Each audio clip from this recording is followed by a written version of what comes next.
ಶಿರಸಿಯ ಅಯ್ಯಪ್ಪನಗರದಲ್ಲಿ 25 ಲಕ್ಷ ರೂಪಾಯಿ ಮೊತ್ತದ ಶ್ರೀ ಅಯ್ಯಪ್ಪ ಸ್ವಾಮಿ ಸಮುದಾಯ ಭವನ ನಿರ್ಮಾಣ ಕಾಮಗಾರಿಗೆ ಶಾಸಕ ಭೀಮಣ್ಣ ನಾಯಕ್ ಭೂಮಿ ಪೂಜೆ ನೆರವೇರಿಸಿದರು.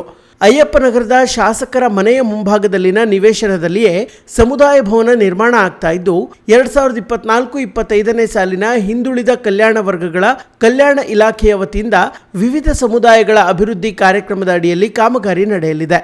ಭೂಮಿ ಪೂಜೆ ಬಳಿಕ ಮಾತನಾಡಿದ ಶಾಸಕ ಭೀಮಣ್ಣ, ಅಯ್ಯಪ್ಪ ಸ್ವಾಮಿಯ ಸನ್ನಿಧಿಯಲ್ಲಿ ಒಂದು ಸಮುದಾಯ ಭವನ ನಿರ್ಮಾಣ ಮಾಡಲು ಬೇಡಿಕೆ ಇತ್ತು. ಮೊದಲ ಹಂತದಲ್ಲಿ 25 ಲಕ್ಷ ರೂಪಾಯಿ, ಎರಡನೇ ಹಂತದಲ್ಲಿ 25 ಲಕ್ಷ ರೂಪಾಯಿ ಮೀಸಲು ಇರಿಸಲಾಗಿದೆ. ಕಾರಣ ಸ್ವಾಮಿ ನಿಷ್ಠರಿಗೆ ಅನುಕೂಲವಾಗಲಿದ್ದು ಒಟ್ಟಾರೆ 1 ಕೋಟಿ ರೂಪಾಯಿ ವೆಚ್ಚದಲ್ಲಿ ಭವನ ನಿರ್ಮಾಣ ಮಾಡಲಾಗ್ತಿದೆ ಎಂದು ತಿಳಿಸಿದರು. ಇನ್ನು ಶಾಸಕರಾಗಿ ಸಾಕಷ್ಟು ಕೆಲಸ ಮಾಡಿದ್ದೇನೆ, ಆದರೂ ಸಾಕಾಗೋದಿಲ್ಲ, ಇನ್ನಷ್ಟು ಹೆಚ್ಚಿನ ಅಭಿವೃದ್ಧಿ ಮಾಡಬೇಕಿದೆ. ಗುಣಮಟ್ಟದ ಕಾಮಗಾರಿ ನಡೆಯಬೇಕಿದ್ದು ಸ್ಥಳೀಯರು ಸಹ ಗುತ್ತಿಗೆದಾರರೊಂದಿಗೆ ಸಹಕರಿಸಬೇಕಿದೆ ಎಂದರು. ಇಲ್ಲಿ ಈ ಭಾಗದಲ್ಲಿರ್ತಕ್ಕಂಥ ಎಲ್ಲ ಹಿರಿಯರಲ್ಲೂ ಸ್ನೇಹಿತರಲ್ಲೂ ಕೂಡ ನಾನು ವಿನಂತಿ ಮಾಡ್ಕೊತೀನಿ. ನಾನು ಈ ಕಾಮಗಾರಿ ನಡೆಯುವಾಗ ಇದು ಸರ್ಕಾರದ್ದು ಅನ್ನೋಂಥದ್ದು ಭಾವನೆ ನಿಮ್ಮಲ್ಲಿ ಇರಬಾರ್ದು. ಇದು ನಮ್ಮ ಕಾರ್ಯಕ್ರಮ, ನಮ್ಮ ಕಟ್ಟಡ. ಇದು ನಾವೆಲ್ಲರೂ ಹೋಗಿ ಅಲ್ಲಿ ಇನ್ವೆಲ್ಲ ಆಗಿ ಪ್ರತಿಯೊಂದು ಹಂತದಲ್ಲಿ ಏನು ಇರ್ತವೆ ಸಣ್ಣ ಪುಟ್ಟವು ಹೆಚ್ಚು ಕಡಿಮೆ ಆಗುತ್ತೆ.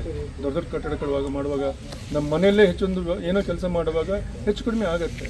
ಸರ್ಕಾರದ ಕಾರ್ಯಕ್ರಮ ಅಂದಾಗ ಅಲ್ಲಿ ಕೂಡ ಇನ್ನೂ ಸ್ವಲ್ಪ ಹೆಚ್ಚು ಕಡಿಮೆ ಆಗ್ಬೋದು. ಅದನ್ನೇನಿಲ್ಲ, ಅಲ್ಲಿ ಬಂದು ಕೂತು ಸರಿಯಾಗಿ ಅವರಿಗೂ ತಿಳಿಸಿ ಹೇಳಿ ಹಾಗೆ ಮಾಡಿಯಪ್ಪ ಹೀಗೆ ಮಾಡಿ. ಆದರೆ ಗುಣಮಟ್ಟಕ್ಕೆ ನಾನು ಎಲ್ಲೇ ಹೋದರೂ ಕೂಡ ಗುಣಮಟ್ಟವನ್ನು ನೀವು ಕಾಪಾಡ್ಕೊಳ್ಬೇಕು ಅನ್ನೋಂಥದ್ದನ್ನು ಅದಕ್ಕೆ ಹೆಚ್ಚಿನ ಆದ್ಯತೆಯನ್ನು ಕೊಡಬೇಕು ಅನ್ನೋಂಥ